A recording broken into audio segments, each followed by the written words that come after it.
cells are like rechargeable fuel cells. Every time you eat, you store some fat. In between meals, fat comes out of your fat cells to provide the fuel for your muscles and organs. If you're naturally thin, it's because you have efficient fat cells. Fat goes in quickly and it comes out easily. Your body doesn't need much fat because the little bit of fat you do have is a reliable source of fuel. If you're predisposed to be fat, it's because you have greedy fat cells.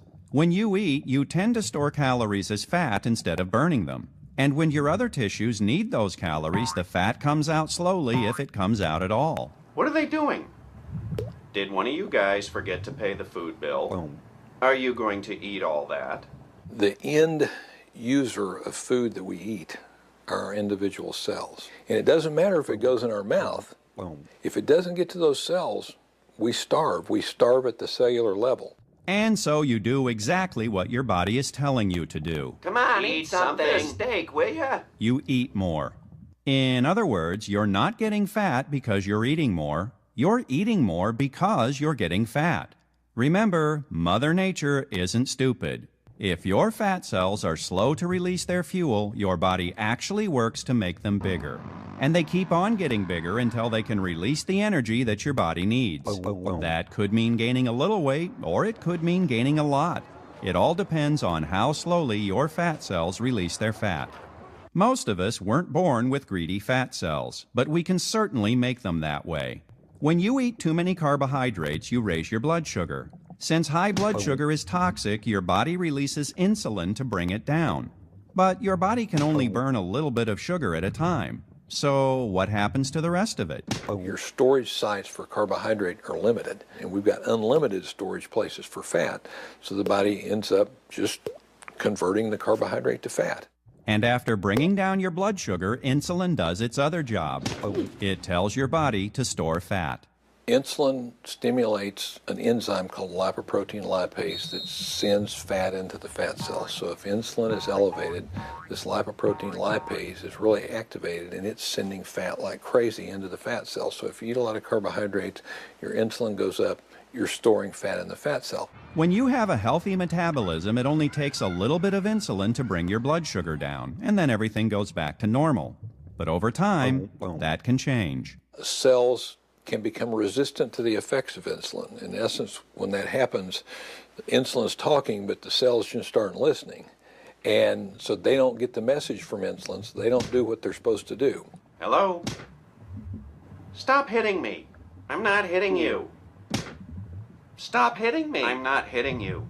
And so your body does what it has to do. It starts producing more insulin. You finally reach the point to where your insulin's high just to keep your sugar normal, even if you're not eating any sugar. And then when that happens, then it's starting to drive stuff into the fat cell, and then you've reached this point where all of a sudden, bam, you get fat. And you get fat even though you're eating the same number of calories you always did, because now you have greedy fat cells. So you do what the experts have always told us to do. You go on a low-fat, low-calorie diet so you can burn your own body fat for fuel. Just one little problem. If too many carbohydrates are keeping your insulin high, the insulin is telling your body to store the fat instead of burning it. Now you're really starving inside. You all out of yourself, Gordon. Come on, you big pig. What do you think you're doing? What's the matter with you? I'm hungry now, you know. So once again, your body does what it has to do. It slows down your metabolism. You stop losing weight. You get tired, and then you do things like drive around the parking lot looking for a close parking space. So, you know, so many of my patients come in following that advice where they say, well, I know it can't be about my diet because I'm eating a good diet. And I say, well, what did you have for breakfast this morning? And they say, well, I ate a bowl of Special K, and I used low-fat milk, and then I had 2 pieces of whole wheat toast. And to break your fast in the morning with all of that insulin-producing high glycemic diet, it's going to shut down your metabolism and is the prescription for making you fat. And then they end up being, in most cases, larger than they were when they started out, but with a lower metabolic rate. And it frustrates so many people because they do it and they fail, and then they think they failed. And they didn't fail. the diet failed. The next time you feel like indulging in the usual prejudice against fat people, here's something to keep in mind. My wife has always been thin, and she's the first to admit it has nothing to do with discipline. When she and I sit down for a meal, we both do exactly the same thing. We eat until we're not hungry anymore. I got fat and stayed fat because I was living on foods that told my body to store the calories in my fat cells, which just made me hungrier. In some people, the fat cells and the other tissues become insulin resistant at about the same rate. The good news is they don't gain weight. The bad news is insulin resistance can kill you even if you're skinny. Demanding of your pancreas that it produce ever greater amounts of insulin to keep your blood sugar normal is ultimately going to cause what's called beta cell burnout. Finally, the pancreas is producing all it can produce, and that's not enough anymore.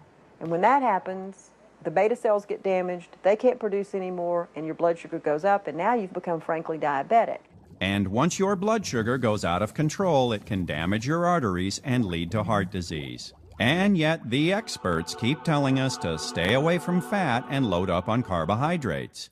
On their website, CSPI encourages parents to cut the fat from their kids' diets and feed them starchy foods like whole wheat crackers and grape nuts. Grape nuts have a glycemic index of 64.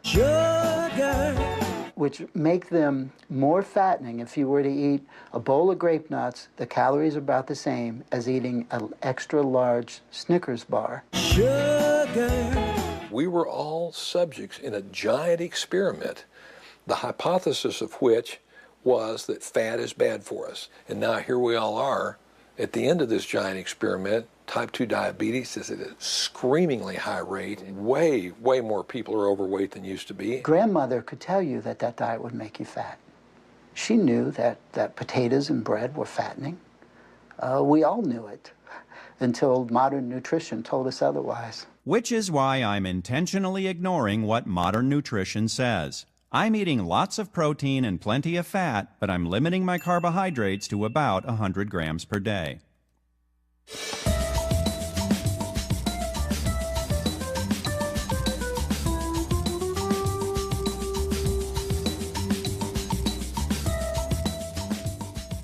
Because my doctor was going on vacation, I shortened my 30-day diet to 28 days and went to my post-diet checkup. I showed my doctor what I'd been eating, which included 15 double or triple cheeseburgers, 19 sausage patties, 52 eggs, and a dozen servings of fried chicken. He was not exactly happy with my choices. Let's step up here and see what damage you've done. Okay, I have no idea why this is. You lost weight. You lost weight.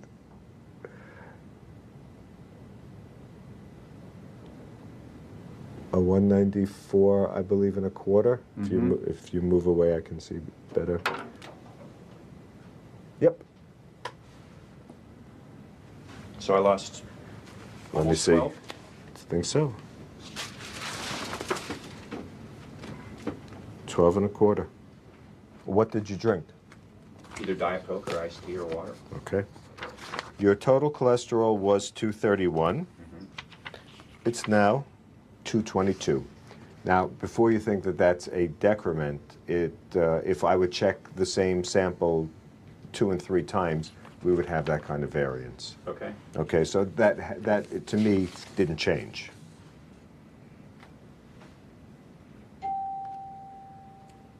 What's that look? It's 28.2. I don't like what you're proving here.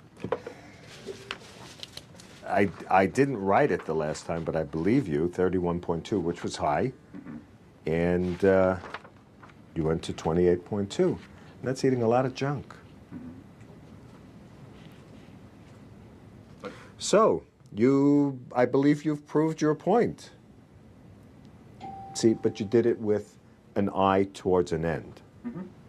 Okay, you had an idea what you were doing, you knew what you were doing, and in spite of that, you were able to do something. I'm impressed. And I would agree with you. There's more to it than just, no fast food. Do you ever wake up in the middle of the night and go, cheeseburger, cheeseburger? Yeah, every night, almost every night. You get like the shakes and withdrawals. and I started like hitting people. 'Cause I've done I'm like, that. I need chicken nuggets. Now, see, I thought I was the only one. Yeah, no, no. Fathead, yeah, I'm gonna start thinking smarter. The part of Super Size Me that really made me laugh was not supposed to be funny. To figure out why I was laughing, let's play a game called One of These Statements Is Not Like the Others. Number 1, this food is so awful it makes me vomit. Number 2, I think I'm getting addicted to this food. Number 3, in one more day I never have to eat this crap again. If you selected number 2, congratulations, you have a functioning brain. For a guy who claimed to be suffering from a McDonald's addiction, Spurlock somehow managed to quit the stuff cold turkey and go back to his girlfriend's vegan diet. After eating at McDonald's every day for 28 days, I didn't set foot in the place for 3 weeks. I was tired of it. If this is an addiction, it's not a very good one. So why even play that angle? Well, if you're going to let a lawyer who desperately wants to sue McDonald's serve as your technical advisor, you kind of have to play the addiction angle, don't you? And by the way, how did Spurlock do on that purifying vegan diet?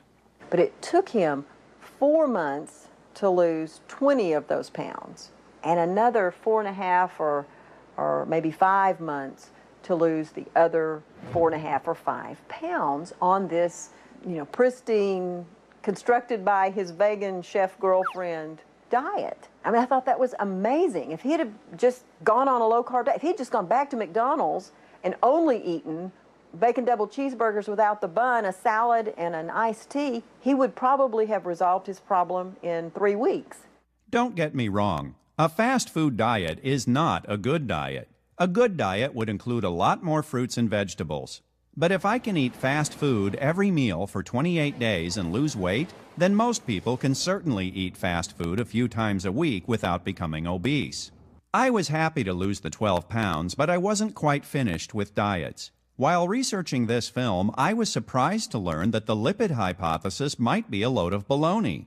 So, with a little encouragement from Dr. Eads, I decided to conduct a one-man experiment. For a solid month, I cut all the sugar and starch out of my diet, and I went on a saturated fat pig out.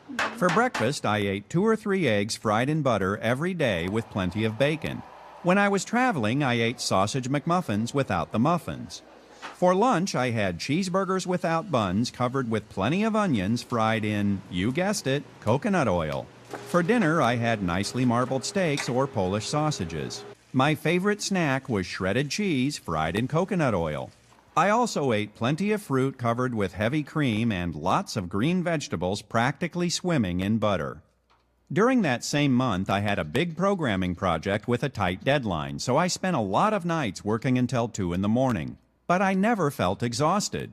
In fact, my energy and my mood were great. At the end of that month, I had yet another cholesterol test.